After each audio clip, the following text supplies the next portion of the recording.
E aí, pessoal, bem-vindos a mais uma análise por aqui. Hoje a gente vai explorar um conceito simplesmente fascinante, o tabuleiro global interconectado. Sabe aquela velha história de que o que acontece lá fora fica lá fora? Pois é, isso não existe mais. Uma decisão lá no Oriente Médio, um acordo assinado na Europa ou uma eleição aqui nas Américas, tudo isso cria ondas de choque massivas. A gente está falando de impactos reais na cadeia de suprimentos, na inflação e até na segurança alimentar do planeta inteiro. Literalmente, tudo está conectado e entender esses elos é absolutamente crucial para a gente compreender o mundo de hoje. Ok, então vamos mergulhar nisso. Nossa jornada de hoje passa por 4 pilares rápidos. Primeiro, o tabuleiro do petróleo. Depois, integração e defesa na América Latina. Em seguida, meio ambiente e energia. E para fechar, direitos e diplomacia global. Vamos lá? Pilar número 1. O tabuleiro do petróleo. Tensões no Oriente Médio e os choques globais de oferta. Bom, a nossa economia global está enfrentando agora pressões de oferta e de energia bem pesadas e o epicentro dessa instabilidade, claro, está no Oriente Médio. E olha que loucura, uma das peças centrais desse tabuleiro se moveu de um jeito que pegou muita gente de surpresa.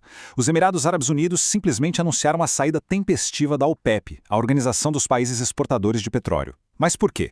Eles querem diversificar a própria economia o mais rápido possível. A meta deles é pular a capacidade de produção de 3 milhões para 5 milhões de barris por dia até 2027. Só que isso bateu de frente com a estratégia de cotas da Arábia Saudita, que prefere segurar a oferta para manter o preço lá em cima. Resultado, a OPEP agora conta com apenas 11 membros plenos, o que enfraquece bastante aquela capacidade histórica deles de ditar as regras do mercado global. Mas e aí, como é que essa história toda chega aqui no hemisfério ocidental? É um choque duplo na nossa oferta. De um lado, os Estados Unidos impuseram novas tarifas que vão de 10% a 25% sobre a América Latina. Do outro, a gente tem esse conflito super prolongado entre os Estados Unidos e o Irã, no Estreito de Hormuz. Isso já custou 25 bilhões de dólares aos cofres americanos e ajudou a empurrar o barril de petróleo lá para a marca dos 120 dólares. E não é só a gasolina mais cara, não. Isso joga a inflação para cima, obriga os bancos centrais latino-americanos a manterem as taxas de juros nas alturas e ainda estrangula as nossas cadeias agrícolas. Para ter uma ideia, países como o Brasil e a Argentina dependem do Oriente Médio para algo entre 17% e 26% dos fertilizantes à base de nitrogênio. E essas rotas de entrega estão severamente interrompidas. De olho nesse cenário todo, o chanceler alemão Friedrich Merz fez uma avaliação bem contundente. De forma bem imparcial, a análise dele aponta que os negociadores iranianos estão se mostrando superáveis, ganhando tempo taticamente. Segundo essa visão, os Estados Unidos teriam entrado no conflito sem um plano de saída muito claro. O grande risco aí é uma crise prolongada que drena recursos e prejudica a economia do mundo inteiro, justamente por causa do bloqueio contínuo de uma via por onde passa uma fatia enorme da energia global. Seguindo para o pilar número 2, América Latina. Integração, defesa e a mudança de alianças junto com a modernização militar. Vamos avançar e ver como isso se constrói. Observando como a nossa região está reconfigurando a diplomacia no meio desse mar de incertezas, a gente vê um marco histórico se consolidando.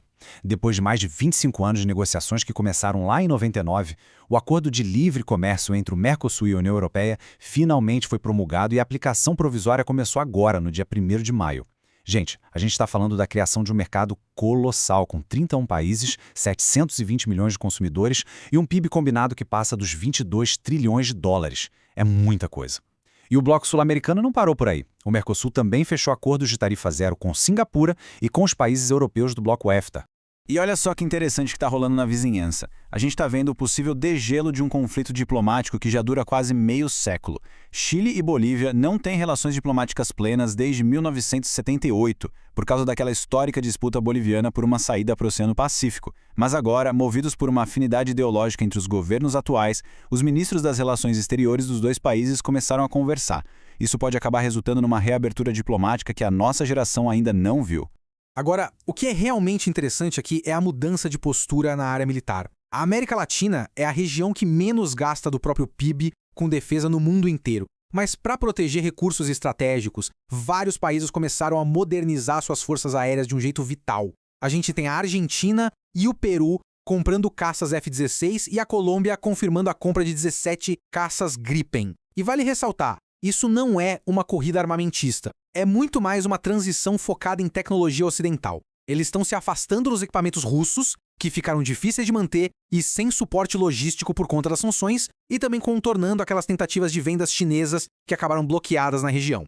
Entrando no pilar número 3, meio ambiente e energia. ciência, conservação e transições nucleares. Enquanto o mundo lida com esses choques todos, a busca por monitoramento climático e independência energética está atingindo novos patamares. Dados fresquinhos do Global Forest Watch trazem um cenário misto sobre a conservação das nossas florestas. Em 2025, o Brasil registrou a perda de 1,6 milhão de hectares de cobertura em áreas de floresta primária. A boa notícia é que isso é uma redução drástica, de 42% em relação ao ano anterior, o que ajudou demais a puxar uma queda global de 35% no desmatamento. Por outro lado, o estudo lembra que, mesmo com esse avanço, a expansão agrícola para commodities ainda é o principal motor global que causa a perda dessas áreas. E para garantir que a gente continue avançando nessa contenção climática, a cooperação internacional vai precisar de muita precisão. Brasil e Alemanha acabaram de assinar um acordo para a missão espacial COA2 Image.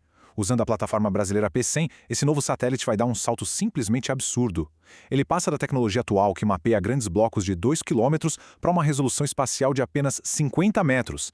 Isso significa que a gente vai conseguir identificar fontes que emitem dióxido de carbono e metano a partir de 1 milhão de toneladas com uma precisão cirúrgica, algo totalmente inédito.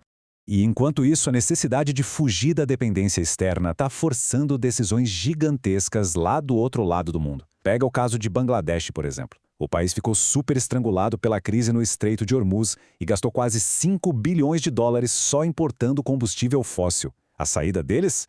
Inauguraram a sua primeira usina nuclear, a planta de Rupur. Ela foi construída com a ajuda russa e é o símbolo perfeito do desespero dessas nações em crescimento para garantir a própria energia e fugir das rotas conturbadas do Oriente Médio.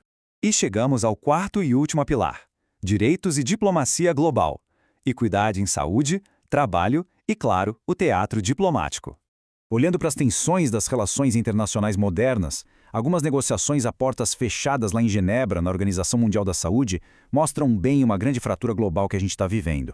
O sistema conhecido como PABS, que é vital para detectar novas pandemias rapidinho compartilhando genomas de vírus, está completamente travado. De um lado, os países do norte global acham que compartilhar os benefícios comerciais gerados por esses dados deve ser algo voluntário. Do outro lado, os países do sul global batem o pé exigindo compensações claras. Eles querem acesso rápido a vacinas e tratamentos e se recusam a enviar os dados sem a garantia de que não vão acabar esquecidos no fim da fila de novo. Outro ponto estrutural fortíssimo nos debates aqui na América do Sul é a tal da economia do cuidado. O Brasil, junto com a Organização Internacional do Trabalho, lançou um projeto de cooperação Sul-Sul exatamente para tentar resolver esse gargalo. Pensa bem, com a população envelhecendo e a informalidade lá em cima, a ideia dessas discussões é criar políticas públicas de verdade, integradas. O objetivo é distribuir de um jeito mais justo a carga gigante do trabalho doméstico não remunerado, que quase sempre recai de forma muito desigual e acaba travando o crescimento econômico pleno de muita gente.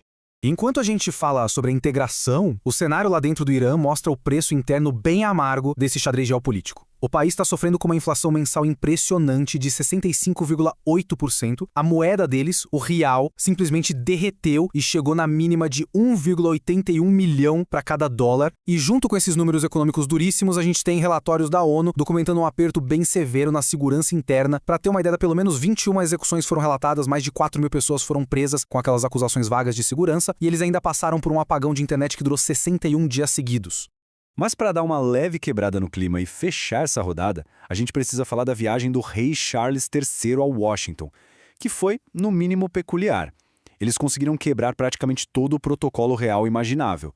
Tivemos o presidente americano dando aquele aperto de mão vigoroso até demais do monarca, áudios vazados no microfone sobre negociações nucleares privadas, sem contar a Casa Branca postando fotos oficiais com a legenda Dois Reis. E, para coroar a gafe toda, a rainha Camila acabou sendo acidentalmente esbarrada no meio dos cumprimentos precipitados. É um retrato bem nítido de que a diplomacia, por mais rígida e séria que seja, ainda é feita por humanos, com comportamentos totalmente imprevisíveis. E tudo isso que a gente conversou ilustra perfeitamente a rede complexa em que a gente navega hoje em dia. Cada pontinho desse tabuleiro, desde a queda nas moedas locais até resoluções de satélite e gafes de chefes de Estado, se conecta para formar o nosso presente. Então fica aqui a pergunta para quem está acompanhando e eu quero muito ver as respostas nos comentários. Qual desses movimentos geopolíticos recentes vai impactar mais o nosso dia a dia? Participem aí, não esqueçam de curtir o vídeo e se inscrever no canal para não perder as próximas análises. E se você gostou do conteúdo, considere nos apoiar. Link do Apoia-se na descrição. Valeu demais pela companhia de sempre, pessoal, e até o próximo mergulho.